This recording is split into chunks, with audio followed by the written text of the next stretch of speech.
I am Puneet from प्रभ कृपा classes. हमारे साथ बैठे हैं परमिंदर सर। Hello students.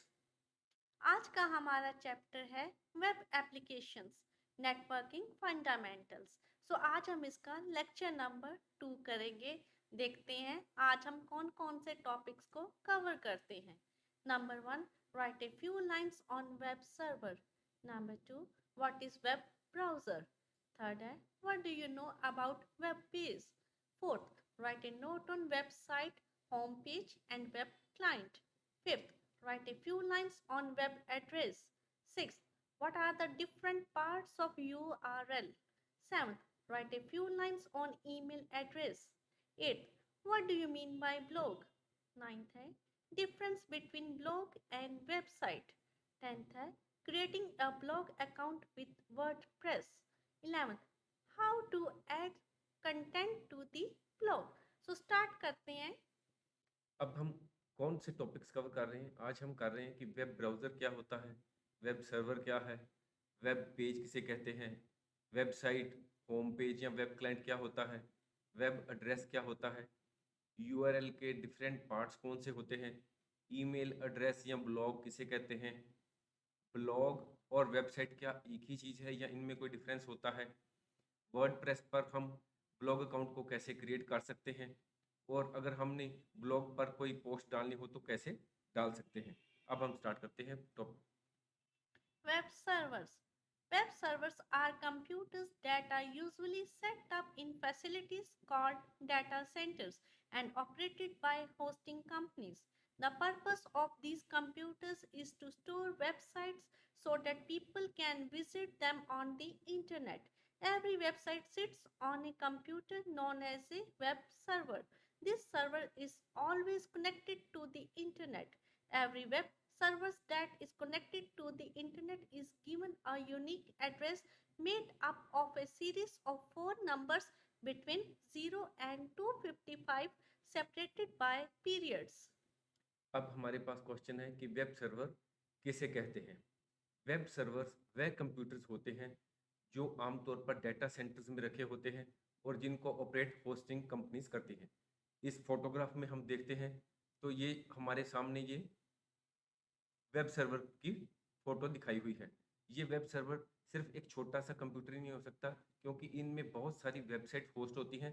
तो इसलिए जो ये कंपनीज जो इनको होस्ट करती हैं वेब सर्वर्स को, ये बहुत बड़े-बड़े कंप्यूटर सर्वर भी हो सकते हैं जो कि बहुत-बहुत बिल्डिंग्स बड़ी-बड़ी बिल्डिंग्स में जितने भी हो सकते हैं। इनका मेन पर्पस क्या होता है वेब सर्वर का? To store websites. इनमें वेबसाइट्स स्टोर होती हैं ताकि हम लोग जो हैं उन पर विजिट करके वेबसाइट्स पर जो भी इंटरनेट पर जो भी देखना चाहे देख सकें। This server is always connected to the internet. ये जो सर्वर होते हैं ये हमेशा 24/7 24 आवर्स और हर समय इंटरनेट के साथ जुड़े रहते हैं। और हर वेब सर्वर जो होता है इंटरनेट के साथ जुड़ा होता है उसका कुछ ना कुछ एक यूनिक एड्रेस होता है। हर वेब सर्वर का कुछ एड्रेस होता है। और ये जो एड्रेस होता है इसमें 4 नंबर्स होते हैं जो 0 और 255 के बीच में कुछ भी हो सकते हैं। इनमें कुछ 2 की एग्जांपल्स दी हुई हैं वेब एड्रेस की, वेब सर्वर्स की एग्जांपल है एड्रेस की, वेब सर्वर के एड्रेस की। अब हम आगे चलते हैं। Web servers communicate with many browsers on many computers all at the same time. Their purpose is to serve files as requested. A server can send the same file or different files to hundreds of users at the same time. Basically, web server is used to host websites, but there exist other web servers also such as gaming, storage, FTP and email etc. There are four leading web servers: Apache, IIS, Lite, and Jigsaw. Any computer can be turned into a web server by installing server software and connecting the machine to the internet. Web servers works as receive request from the client, then generate response, then send response to the client. ठीक है? Web server जो होते हैं वो कई browsers के साथ एक समय में ही बात कम्युनिकेशन कर रहे होते हैं। जब भी कोई क्लाइंट जो है वो वेब सर्वर से कम्युनिकेट करके कोई फ़ाइल माँगता है तो वेब सर्वर जो होता है वो उसको फ़ाइल प्रोवाइड कर देता है। जैसे हम अगर शो करते हैं कि सपोज करो ये एक वेब सर्वर हो गया, बल्कि जहाँ पर एक कंप्यूटर में काम कर रहा है, ये दूसरा काम कर रहा है, और यहाँ पर सपोज करो किसी भी कंट्री में कहीं भी कोई बैठा हुआ है, ये सभी जो है इस यहाँ पर एक सर्वर है, यहाँ पर से ये कोई फाइल मांगते हैं। सपोज करो ये फाइल किसी सॉन्ग की मांगता है, ये किसी और चीज़ दूसरे सॉन्ग की फाइल मांगता है, और ये तीसरा है, ये किसी और सॉन्ग की फाइल मांगता है। तो ये जो सर्वर है, ये सभी को फाइल प्रोवाइड करता है, बल्कि एक टाइम पर ये सभी जो क्लाइंट्स हैं, जो वेब ब्राउजर्स हैं, उनसे जो भी रिक्वेस्ट आ रही है, वो सभी को ये पूरा करता है। आमतौर पर जो वेब सर्वर होते हैं, इनका मेन काम होता है वेबसाइट्स को होस्ट करना, यानी कि website sit on the web server. पर दूसरी किस्म के भी वेब सर्वर होते हैं, जो किस काम में आते हैं, गेमिंग के, स्टोरेज के, फाइल ट्रांसफर प्रोटोकॉल या ईमेल के। फोर जो दुनिया में 4 लीडिंग वेब सर्वर्स हैं, उनके नाम है अपाची, आईएएस, लाइटी और जिक्सा। हम किसी भी कंप्यूटर को वेब सर्वर में कन्वर्ट कर सकते हैं। कैसे कर सकते हैं? उसमें सर्वर सॉफ्टवेयर इंस्टॉल करके, और उस जो मशीन है, जो कंप्यूटर है, जो जिसको हमने सर्वर बनाया है, उसको हमने इंटरनेट के साथ जोड़ना है। अब आता है कि वेब सर्वर कैसे काम करता है। ये जो क्या करता है, ये रिसीव करता है, सबसे पहले रिक्वेस्ट रिसीव करता है। ये देखो, रिक्वेस्ट रिसीव की इसने क्लाइंट से, फिर इसने जो सर्वर है, इसने रिस्पॉन्स दिया ये बैक को, मतलब कि ये क्लाइंट को रिस्पॉन्ड करता है, और ये फिर ये जो है वो क्लाइंट को, जो उसने रिस्पॉन्स क्रिएट करता है, वो क्लाइंट को सेंड कर रहा है। ये वेब सर्वर का ही काम है। अब हम आगे चलते हैं। Web browser. Web browser is a software such as Mozilla Firefox, Google Chrome, or Internet Explorer, which reads the files stored on the web servers and convert these files into images and text for you to view. Your browser communicates with web servers to bring you information from the internet. You can have more than one browser on your computer at a time. A web browser acts as an interface between the user and the World Wide Web. Web servers communicate with many browsers on many computers all at the same time. अब question है कि web browser किसे कहते हैं? ये एक software होता है जो वेब सर्वर में पड़ी जो फाइल्स हैं, जो वेब सर्वर में फाइल स्टोर हुई हैं, उनको पढ़ता है और उन फाइल्स को आपके लिए इमेजेस या टेक्स्ट के रूप में कन्वर्ट करता है, ताकि आप उसको पढ़ सकें और देख सकें। जो वेब ब्राउज़र है, ये वेब सर्वर के साथ कम्युनिकेशन करता है, और आप जो भी फाइल माँगते हैं, वो वेब सर्वर से माँगता है। मतलब कि वेब ब्राउज़र जो है कम्युनिकेशन करता है सर्वर के साथ, और रिक्वेस्टेड फाइल को वो रिक्विजिशन करता है। आप एक समय पर अपने, अब अगर आपके पास कोई भी लैपटॉप है, कुछ भी कंप्यूटर है, तो आप देखेंगे कि आपके कंप्यूटर में एक से ज़्यादा वेब ब्राउज़र भी हो सकते हैं। हो सकता है उसमें मोज़िला फायरफॉक्स भी हो, गूगल क्रोम हो, और हो सकता है उसमें इंटरनेट एक्सप्लोरर भी हो। ठीक है? ये वेब ब्राउज़र है जो यूज़र और वर्ल्ड वाइड वेब के बीच में इंटरफ़ेस का काम करता है। ये जो वेब ब्राउज़र यहाँ शो किया गया है, ये एक समय पर ही कई कंप्यूटर्स पर कई ब्राउज़र्स के साथ एक समय में ही सबके साथ कम्युनिकेशन करता है। Next, web page. Web page or web page is a document commonly written in HTML connected to the World Wide Web and viewable by anyone who has a web browser. A web page may contain text, graphics, video material, and hyperlinks to other web pages and files. It could also be blank. Each web page is identified by a distinct uniform resource locator. Multiple web pages make up a website. A web page is often used to provide information to viewers, including pictures or videos to help illustrate important topics. A web page may also be used as a method to sell products or services to viewers. Web page क्या है? Web page को लिखने के लिए हम web और page अलग-अलग भी लिख सकते हैं, या वेब और पेज इकट्ठा भी लिखा हो सकता है। ये वह डॉक्यूमेंट होता है जो आम तौर पर एचटीएमएल में लिखा होता है और वर्ल्ड वाइड वेब के साथ जुड़ा होता है। इसको देखने के लिए हमारे पास वेब ब्राउज़र होना चाहिए। वेब ब्राउज़र जो पीछे हमने बताया कि इंटरनेट एक्सप्लोरर होना चाहिए, जहाँ आपके पास गूगल का होना चाहिए, Mozilla. वेब ब्राउज़र जहाँ मोज़िला फायरफॉक्स होना चाहिए। वेब पेज पर क्या होता है, इसमें हो सकता है टेक्स्ट हो, ग्राफिक्स हो, या वीडियो मटेरियल हो, और ये भी हो सकता है इसमें कुछ हाइपरलिंक्स हो, वहाँ पर कोई लिंक दिया हो, और उस आपको आप क्लिक करेंगे तो आप किसी और वेब पेज पर चले जाएंगे। वेब पेज जो होता है ये ब्लैंक भी हो सकता है। हर वेब पेज जो होता है उसको आइडेंटिफाई करने के लिए एक डिस्टिंक्ट डिस्टिंक्ट का मतलब होता है अलग तरह का एक यूनिफॉर्म रिसोर्स लोकेटर यूआरएल होता है। बहुत से वेब पेजेस मिलकर एक वेबसाइट बनाते हैं। वेब पेज पर हम क्या पाते हैं? वेब पेज पर हम देखते हैं कुछ पिक्चर्स हो सकती हैं या कुछ वीडियोस हो सकते हैं या कुछ इंपॉर्टेंट टॉपिक्स डिस्कस किए हो सकते हैं। वेब पेज को हम प्रोडक्ट्स बेचने के लिए या सर्विस बेचने के लिए भी यूज़ कर सकते हैं।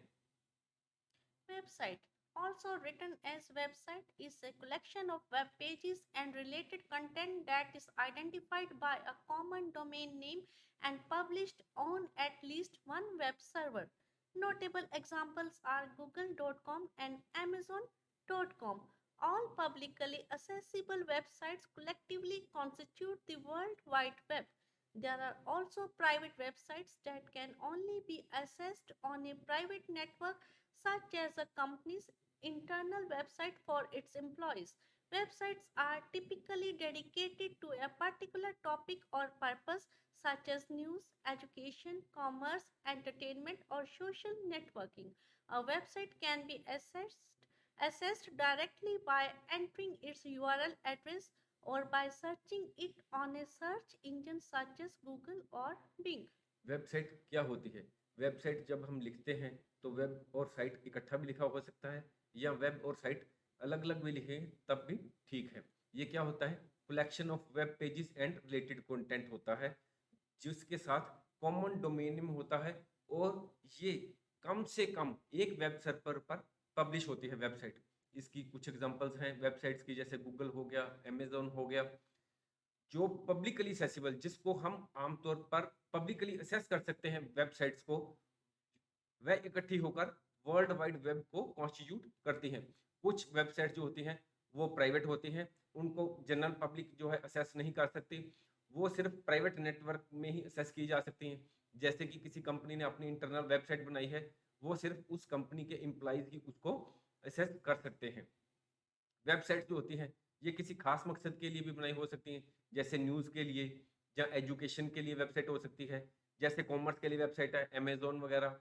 एंटरटेनमेंट पर भी कोई वेबसाइट हो सकती है या हम सोशल नेटवर्किंग के लिए भी कोई वेबसाइट बना सकते हैं। वेबसाइट जो होती है, इसको एक्सेस करने का क्या तरीका होता है कि हम सर्च इंजन में जाकर उसको सर्च करें या सर्च एड्रेस में जाकर हम यूआरएल एड्रेस डाल दें और उसको जब हम क्लिक करेंगे तो वेबसाइट अपने आप हमारे सामने ओपन हो जाती है।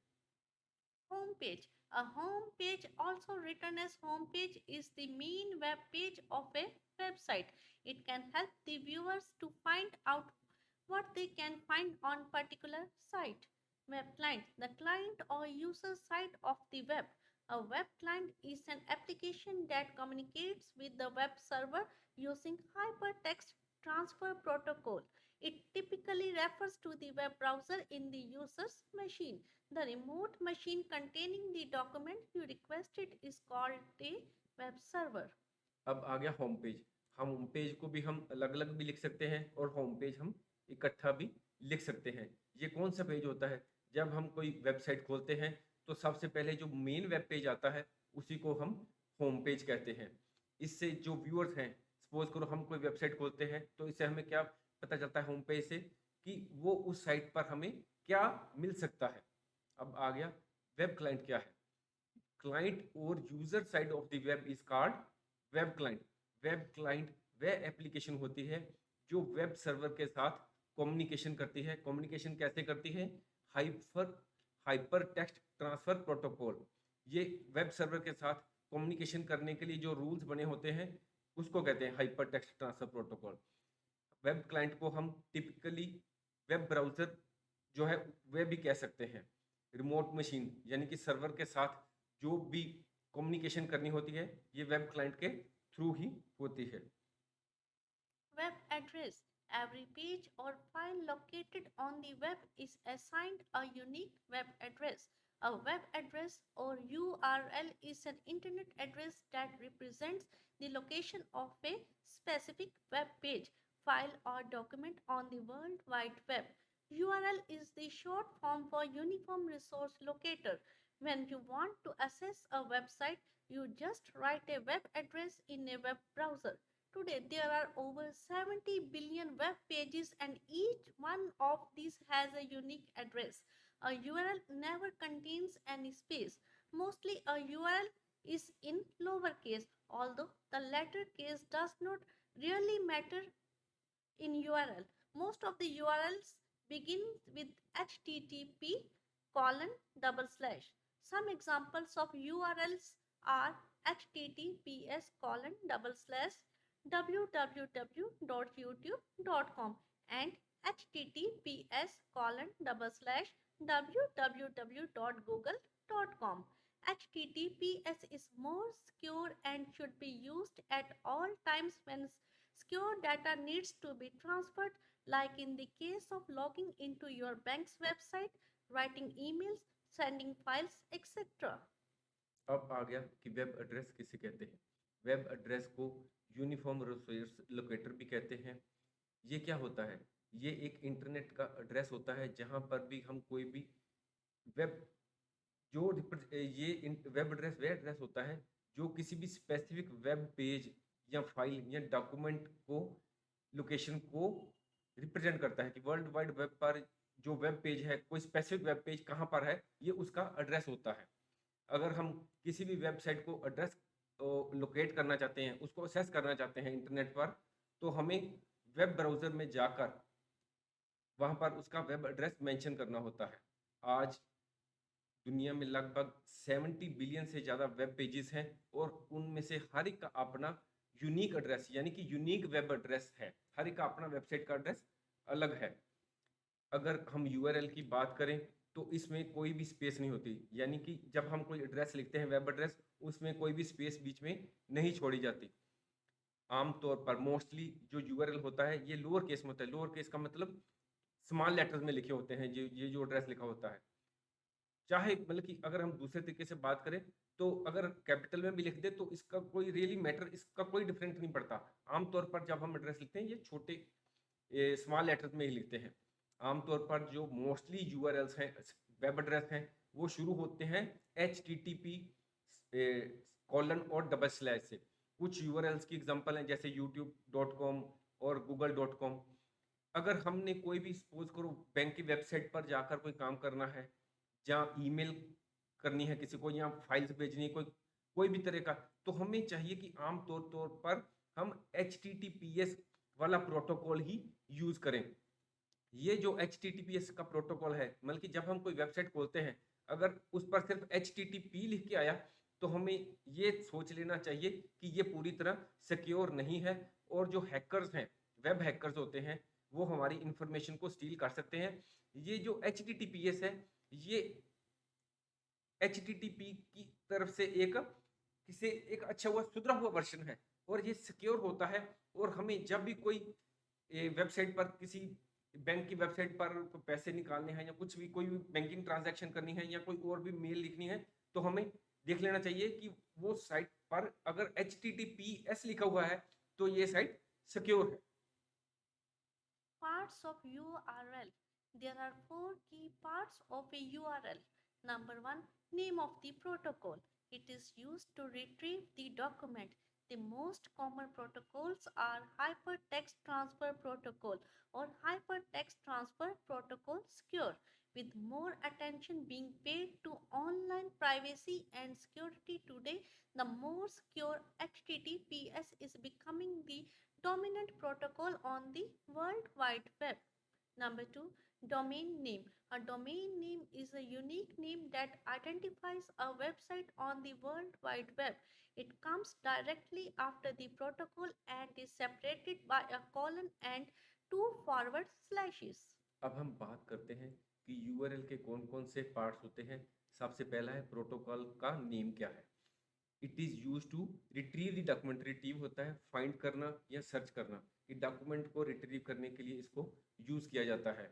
आमतौर पर जो कॉमनली यूज प्रोटोकॉल्स हैं वो है HTTP या HTTPS।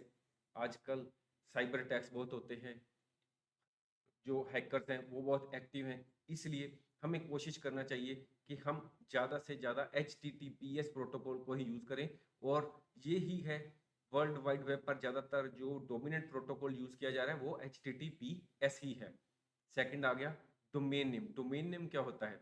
ये एक स्पेसिफिक नेम होता है जिससे कि हम वर्ल्ड वाइड वेब पर एक वेबसाइट को आइडेंटिफाई कर सकते हैं। ये जो है प्रोटो डोमेन नेम जो है वो जब हम यूआरएल का एड्रेस यूआरएल देखते हैं ना तो प्रोटोकॉल के बाद में डोमेन नेम आता है और ये प्रोटोकॉल के बाद में कॉलन और 2 फॉरवर्ड स्लैशेस के बाद में ही डोमेन नेम आता है। अब हम आगे देखते हैं ये कहाँ पर आएगा। Third, port number. The web address also requires a port number in order for it to be routed correctly. The port number is rarely visible in URLs but always required. If no number is listed at the end of the address, the default port is used based on the protocol in the web address. For example, HTTP uses port 80 by default. The HTTPS protocol uses port 443. Fourth, a path. The path is the file path in server, more commonly the location of the file.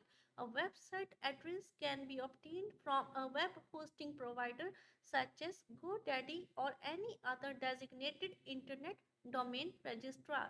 अब हम URL का जो third part है port number की बात करते हैं।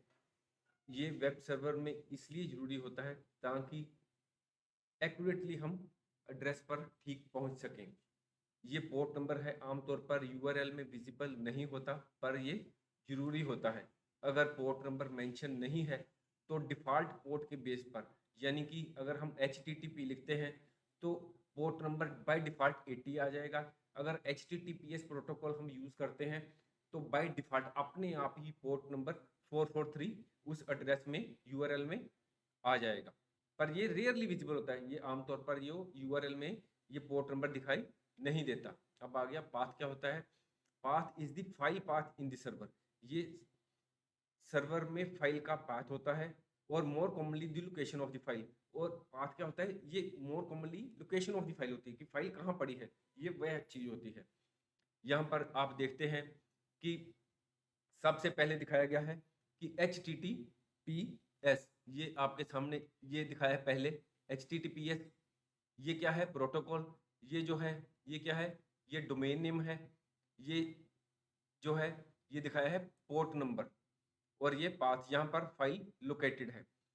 अगर हमने कोई भी वेबसाइट अपनी सपोज करो हमने वेबसाइट का एड्रेस ऑब्टेन करना है तो हम GoDaddy या कोई और डेजिग्नेटेड इंटरनेट डोमेन रजिस्ट्रार को अप्रोच करके अपनी वेबसाइट क्रिएट करके एड्रेस क्रिएट कर सकते हैं। Email address. Email stands for electronic mail. An email address identifies an email box to which messages are delivered. It is a paperless method of sending messages, notes, pictures, and even sound files from one place to another through internet. Email address is made up of two parts, the username and the domain name, which are separated by the at the rate of symbol. For example, prabkirpaclasses@gmail.com. To create a personal email address, we have to create an account with an email provider of our choice, such as Gmail or Yahoo Mail, etc. अब आ गया कि email address क्या होता है। पहले हम कोई भी चिट्ठी लिखते थे तो किसी घर का एड्रेस होता था, पूरी कॉलोनी का एड्रेस, डिस्ट्रिक्ट का एड्रेस, स्टेट का एड्रेस। तो तब जाकर चिट्ठी जो लेटर थी वो वहाँ पर पोस्ट होती थी और उसको पोस्ट होने में कई दिन भी लग जाते थे कि रिसीवर के पास पहुँचने में कई दिन लग जाते थे। पर आजकल क्या है कि हम फटाफट कंप्यूटर पर इंटरनेट पर जाकर इलेक्ट्रॉनिक मेल ईमेल कर देते हैं और रिसीवर को चुटकी में ही उसके पास मेल पहुंच जाती है। Email stand for electronic mail की इलेक्ट्रॉनिकली तरीके से हम जो मेल भेजते हैं इसको इलेक्ट्रॉनिक ईमेल कहते हैं। ईमेल एड्रेस से क्या आइडेंटिफाई होता है? वो ईमेल बॉक्स जहां पर मैसेज हमने भेजना है। ये मैसेज, नोट्स, पिक्चर्स और जहां तक कि साउंड फाइल्स एक जगह से दूसरी जगह इंटरनेट के थ्रू भेजने का एक पेपरलेस मेथड है। ईमेल एड्रेस में 2 पार्ट्स होते हैं, एक यूजर नेम और दूसरा डोमेन नेम, और उन दोनों के बीच में एक सिंबल होता है @। जैसे एग्जांपल दिए हुए है प्रभ कृपा क्लासेस, ये है यूजर नेम, फिर बीच में सिंबल आ गया @ और उसके बाद में आ गया डोमेन नेम जो कि है जीमेल। अगर हमने कोई भी ईमेल अपनी क्रिएट करनी है तो हमें अपनी चॉइस का ईमेल प्रोवाइडर हम चूज सकते हैं, जैसे जीमेल, याहू मेल या और भी कोई ईमेल प्रोवाइडर हो तो वहां पर जाकर हम अपनी ईमेल बना सकते हैं। Blog. It means a regularly updated website or web page, typically one run by an individual or small group that is written in an informal or conversational style. You can use blog to convey personal opinions, thoughts, comments, and it may often contain hyperlinks, videos, and photographs provided by you. The entries of blog are also known as posts. A person who writes a blog is known as blogger. Blogging is the act of posting content on a blog. Posts are typically displayed in reverse chronological order so that the most recent post appears first at the top of the web page. Many blogs provide commentary on a particular subject or topic, ranging from sports. politics to sports. Most blogs are mostly textual, although some focus on art, photographs, videos, music, and audio. अब हमारे पास question है कि blog क्या होता है। ये regularly web updated website या page होता है जिसको आमतौर पर एक इंडिविजुअल या स्मॉल ग्रुप रन करता है। इसमें जो लिखने का स्टाइल होता है ब्लॉग का, ये फॉर्मल नहीं होता। फॉर्मल होता है जैसे हम स्कूल के प्रिंसिपल को चिट्ठी लिखते हैं, प्रॉपर सेट ऑफ पैटर्न या रूल फॉलो करते हैं, to the principal sir, thank you, yours faithfully. मतलब कि वो फॉर्मल स्टाइल होता है। ये होता है इनफॉर्मल स्टाइल, जैसे हम आपस में बैठे किसी से बात कर रहे हैं, इनफॉर्मल स्टाइल कन्वर्सेशन, एक दूसरे से बात कर रहे हैं, उसमें कोई पार्टिकुलर सेट ऑफ रूल्स नहीं होते। अगर हम इनफॉर्मल तरीके से किसी ब्लॉग को रन वेबसाइट को रन करते हैं तो ये ब्लॉग होता है। ये एक तरह की एक हमारी पर्सनल डायरी है जो हम पब्लिकली ओपन इंटरनेट पर जाकर हम लिखते हैं। यहाँ पर हम किसी भी विषय पर अपने ओपिनियंस, किसी भी सब्जेक्ट पर अपने थॉट्स या कमेंट्स दे सकते हैं। और उस ब्लॉग पर हो सकता है हम कुछ लिंक्स भी प्रोवाइड करें या वीडियोस भी अपलोड करें या फोटोग्राफ्स भी अपलोड करें। जो हम ब्लॉग पर कुछ भी एंटर करते हैं उसको एंट्रीज जो भी ब्लॉग पर डालते हैं उसको पोस्ट कहते हैं। और जो एंट्री डालने वाला पर्सन होता है, जो ब्लॉग लिखता है, उसको ब्लॉगर कहते हैं। और कंटेंट को जो हम पोस्ट करते हैं, इस एक्ट को हम ब्लॉगिंग कहते हैं। पोस्ट जो होते हैं ये डिस्प्ले होते हैं रिवर्स क्रोनोलॉजिकल ऑर्डर। ये क्या होता है? सपोज करो हम एक कॉपी पर कोई पेज लिखते हैं, जैसे पेज नंबर आ गया एक, ये एक, जब हम कोई भी सपोज करो हम नोटबुक पर हम रोज की अपनी पर्सनल डायरी लिखते हैं। ये सपोज करो एक दिन में, पहले दिन में हमने ये पेज पर कुछ लिखा, फिर दूसरा दिन आ गया, फिर तीसरा दिन आ गया, फिर हम चौथ फोर्थ डे, इसी तरह हम चलते जाते हैं नीचे नीचे नीचे। यानी कि अगर हमने आज 30th अक्टूबर है सपोज करो, तो हमने देखना है तो हम कॉपी के 30th पेज पर जाएंगे और तब जाकर हमें आज की डेट की एंट्री मिलेगी। पर ब्लॉग में क्या होता है, जो 30th डेट है ना, सपोज करो आज है, तो ये सबसे ऊपर जो हमने लिखा है ना ब्लॉग 30th तारीख का, ये सबसे पहले आएगा। ये रिवर्स क्रोनोलॉजिकल ऑर्डर, जो हमने लेटेस्ट ब्लॉग डाला है ना वो सबसे पहले अपीयर होगा। और जो बाद की कल डेट्स का होगा वो जो पिछले होंगे वो फिर बाद में बाद चलता में जाएगा। शो होंगे। ये जो ब्लॉग है ये हम किसी भी टॉपिक्स पर डाल सकते हैं। हो सकता है ये पॉलिटिक्स पर हो या स्पोर्ट्स पर, एंटरटेनमेंट पर, या किसी भी चीज पर हम ब्लॉग मेरे पोस्ट डाल सकते हैं। ब्लॉग मोस्टली तौर पर टेक्सचुअल, मतलब कि टेक्स्ट रूप में होते हैं, 1 2 3 या ABC, जो कुछ भी ऐसे टेक्स्ट के रूप में होते हैं। पर कुछ में आर्ट्स भी हो सकते हैं, फोटोग्राफ्स भी हो सकते हैं, वीडियोस, म्यूजिक या ऑडियो भी हो सकता है। यहाँ पर बिल गेट्स के ब्लॉग की फोटो दी गई है। Blogs are usually managed using a web browser, and this requires active internet connection. You can also use offline blog software to create content first and later publish the content when an active internet connection is available. Blogs are similar to an online personal diary. There are some popular websites which offer free blog service. Number 1 है WordPress, number 2 Weebly, third है Ghost, fourth है blogger, fifth tumbler और sixth है Joomla. Blogs को manage करने के लिए एक तो हमारे पास एक्टिव इंटरनेट कनेक्शन होना चाहिए और एक वेब ब्राउज़र तो आपको पहले ही बता दिया, मोजिला फायरफॉक्स या कुछ और जो भी है वेब ब्राउज़र होते हैं। अगर हमारे पास इंटरनेट का कनेक्शन नहीं है या इस समय इंटरनेट वीक है, तो हम ऑफलाइन ब्लॉग सॉफ्टवेयर को यूज़ करके अपना कंटेंट जो है ब्लॉग का वो क्रिएट कर सकते हैं। और जब इंटरनेट एक्टिव हो जाता है, यानी कि ठीक कनेक्शन मिल जाता है आपको इंटरनेट का, उस समय आप उस कंटेंट को ब्लॉग पर पब्लिश कर सकते हैं। ब्लॉग क्या होता है? ये एक किस्म की ऑनलाइन पर्सनल डायरी है। कुछ पॉपुलर वेबसाइट्स हैं जो फ्री ब्लॉग सर्विस देती हैं। उनका नाम है वर्डप्रेस, विबली, गोस्ट, ब्लॉगर, टम्बलर और Joomla. जुमला। Difference between blog and website. Blog can be defined as a personal diary on the internet of an individual or a company which is updated regularly in reverse chronological order with new information about particular topic. Every blog is a website, but not every website is a blog. On many websites, blogs are only a part of the website. Many websites do not have any blog. Every person has his or her own story to tell to the world. Through blogging, people can communicate with large number of people. Bloggers can also make money by having advertisements on their blog. Advertisers, then Google AdSense, then bloggers. कई लोग सोचते हैं कि blog और website एक ही है या different है। ये इन दोनों में थोड़ा सा डिफरेंस है, ये दोनों एक चीज़ नहीं है। ब्लॉग जो है ये एक किस्म की इंटरनेट पर किसी भी इंडिविजुअल की या कंपनी की एक पर्सनल डायरी है जो रेगुलरली अपडेट की जाती है और रिवर्स क्रोनोलॉजिकल ऑर्डर में होती है, जिसमें किसी भी पार्टिकुलर टॉपिक पर लेटेस्ट इंफॉर्मेशन या न्यू इंफॉर्मेशन दी हुई होती है। हर ब्लॉग जो है एक वेबसाइट है, पर हर वेबसाइट ब्लॉग नहीं है। कई वेबसाइट्स पर ब्लॉग जो होते हैं वो सिर्फ वेबसाइट का एक छोटा सा हिस्सा होते हैं।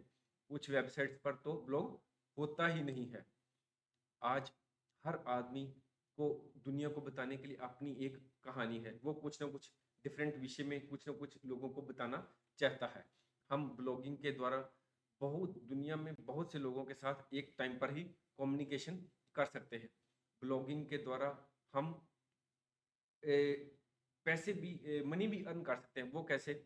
जो एडवर्टाइज़र होते हैं, जो अपनी चीज़ की एडवर्टाइज़मेंट करना चाहते हैं, वो किसी न किसी गूगल एडसेंस या किसी और एजेंसी को कॉन्टैक्ट करते हैं और जो ब्लॉगर्स होते हैं, उनने जो ब्लॉग डाले होते हैं, उन पर ऐड लग जाती है और आपको उसमें से कुछ न कुछ हिस्सा ब्लॉगर को मिल जाता है।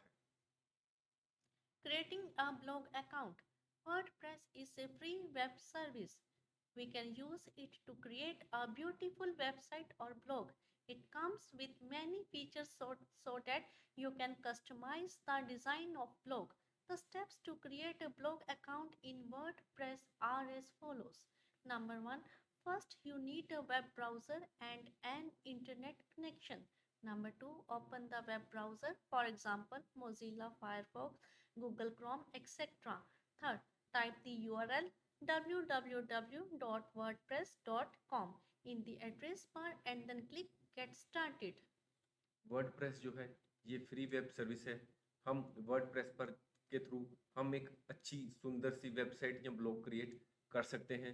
ये जो वर्डप्रेस है इसमें बहुत से अच्छे फीचर्स हैं जिससे कि हमारे ब्लॉग का डिज़ाइन बहुत अच्छा बन सकता है। हम अब वर्डप्रेस को ब्लॉग अकाउंट कैसे क्रिएट करना है वर्डप्रेस के थ्रू, ये हम डिस्कस करते हैं।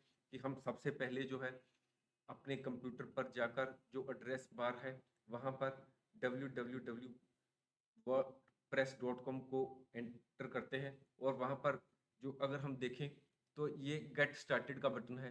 वर्डप्रेस.com पर जाकर हम इसको क्लिक करना है।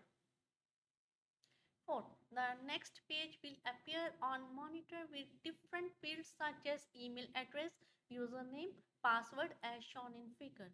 Fifth, email address. You must provide a valid email address. Sixth, username. You should choose a username for managing this blog. Seventh, password. You should have a strong password for securing your WordPress blog account. After entering these three fields, click on create account. It. Now you have to mention blog address. It is used by viewer to view your blog. After entering all this information, your blog is ready for use. अब हमारे सामने जो screen आएगी next point पर, उसमें ये 3 point लिखे होंगे। एक ये पहले होगा ईमेल एड्रेस। सबसे पहले हमने ईमेल एड्रेस भरना है जो कि हमारा वैलिड ईमेल एड्रेस होना चाहिए। उसके बाद हमने अपना ही एक यूज़र नेम लिखना है जो कि हमें किसी भी तरह का हो सकता है। उसके बाद हमने स्ट्रॉन्ग पासवर्ड लिखना है। ये यहाँ पर हमने स्ट्रॉन्ग पासवर्ड जो भी हम चुनना चाहते हैं उसको लिखते हैं। और हम जब इन तीनों फील्ड्स को एंटर कर लेते हैं, ईमेल एड्रेस भी एंटर कर लिया, यूज़र नेम भी और पासवर्ड भी एंटर कर लिया, तो इसके बाद हम जाकर नीचे जो क्रिएट योर अकाउंट जो है इसको हम क्लिक करते हैं और अगली स्क्रीन हमारी खुल जाती है। और उस पर जाकर हमने ब्लॉग एड्रेस को मेंशन करना होता है। इस ब्लॉग एड्रेस के थ्रू ही कोई भी व्यूअर जो आपके ब्लॉग को अप्रोच करना चाहता है वो आपके ब्लॉग को अप्रोच कर सकेगा। अगर हम ये सब इंफॉर्मेशन डाल देते हैं तो इसके बाद हमारे सामने जो स्क्रीन आएगी उसमें लिखा होगा your blog is ready for use, की आपका ब्लॉग बनकर तैयार है और आप इसको यूज कर सकते हैं। Adding content to the blog. Once you have created a blog, you need to submit content that you want others to view. This process is called posting content. Number 1. To create a post, click New Post. A window similar to the one displayed in the figure appears. Number 2. Title. You must provide a title for your post. Choose a title that this post will focus on. For example, School Annual Day Function 2021. Third, you can type content that you want others to read. Fourth, once you have finished typing the content in the content box, click publish button to publish your content or post. To view your post, you can type the blog address in the address bar of the web browser. अब हमने blog को तो create कर लिया, अब हम इनमें कुछ ना कुछ नया पोस्ट भी डालेंगे समय समय पर। तो हमें सबसे पहले हमें क्या करना होगा, क्रिएट पोस्ट को क्रिएट करने से पहले हमें क्लिक करना होगा न्यू पोस्ट, और ये सामने स्क्रीन है ये ऐसे अपीयर हो जाएगी आपके सामने। उसके बाद हमने यहाँ पर टाइटल को डालना है सबसे पहले कि आप किस विषय पर या किस टॉपिक पर आप कोई भी बात करना चाहते हैं। उस सपोज करो आपने टाइटल चुना स्कूल एनुअल डे फंक्शन 2021, ये टाइटल में आप लिख देंगे। उसके बाद उसके नीचे जो है आपको ये जो स्पेस है यहाँ पर ये कंटेंट लिखने के लिए कि आप क्या लिखना चाहते हैं। सबसे पहले तो आपने ऊपर टाइटल लिखा, अब आप उस टाइटल के बारे में जो भी कुछ कंटेंट या पोस्ट डालना चाहते हैं उसमें ये सारे में आप यहाँ पर आप कंटेंट लिखेंगे कि जो भी आप पोस्ट करना चाहते हैं। अगर जब आप सब कुछ लिख लेते हैं तो उसके बाद once you have finish typing, जब आपका कंटेंट पूरा हो गया तो नीचे जो है पब्लिश का बटन होगा, तो आप उसको क्लिक करेंगे पब्लिश यूर पोस्ट। और आप अगर अपना पोस्ट देखना चाहते हैं तो आप एड्रेस बार में जाकर वेब ब्राउज़र में जाकर एड्रेस बार में अपना ब्लॉग एड्रेस लिखेंगे तो आपका जो पोस्ट है वो सामने दिखाई देगा। You can also add photos, videos, etc. to the blog using the options available in WordPress. You can comment on posts published by others. Usually, the comment option is available towards the end of the post. For example, in WordPress, the comment box is located below the post and labeled as leave a reply as shown in figure. In the comment box, you have to give your comments, then you have to mention your email address and name. Your website or blog address is optional. Once you have typed the content in the comment area, review carefully and click on post comment option. आप अगर चाहें blog में photos डालनी या videos डालनी तो ये काम भी आप कर सकते हैं। अगर आप किसी दूसरे के ब्लॉग पर कोई पोस्ट कमेंट डालना चाहते हैं, किसी ने कोई ब्लॉग में कुछ पोस्ट डाला है किसी और ने, तो आप उस पर कोई ना कोई कमेंट अगर देना चाहते हैं तो ये भी दे सकते हैं। इसके लिए पोस्ट के नीचे सबसे पहले एक कमेंट बॉक्स होता है। अगर हम वर्डप्रेस की बात करें तो वहाँ पर लीव ए रिप्लाई ऊपर लिखा होता है और वहाँ पर जाकर आप अपने कमेंट्स जहाँ पर लिखा हुआ है एंट्री योर कमेंट हियर, वहाँ पर आप अपने कमेंट्स दे सकते हैं। उसके नीचे आ जाएँ तो आपको अपना ईमेल एड्रेस देना होगा और उसके नीचे आपको अपना नेम भी लिखना होगा। जो आपका वेबसाइट का एड्रेस, जो आपका जो ब्लॉग एड्रेस है, ये ऑप्शनल है। अगर आप चाहें तो ये आप अपना वेबसाइट एड्रेस दें, ब्लॉग एड्रेस दें, अगर नहीं देना चाहते तो ना दें। पर आपका ईमेल एड्रेस और नेम आपको देना ही पड़ेगा। अगर once you have typed the content in the comment area, जब आपने कमेंट में जाकर जो भी आपने कमेंट लिखना था वो लिख लिया, तो एक बार उसको जरूर पढ़ें, रिव्यू केयरफुली कि आपने जो भी कमेंट दिया है ठीक दिया है। और उसके बाद नीचे जाकर आप देखेंगे वहां पर लिखा हुआ है पोस्ट कमेंट, और आप कमेंट अगर देखते हैं कि ठीक है तो आप उसको पोस्ट कर दें, मतलब कि आपका कमेंट ब्लॉग पर दिखाई देगा। If you like our video, please share and subscribe our channel. Thank you. Thank you.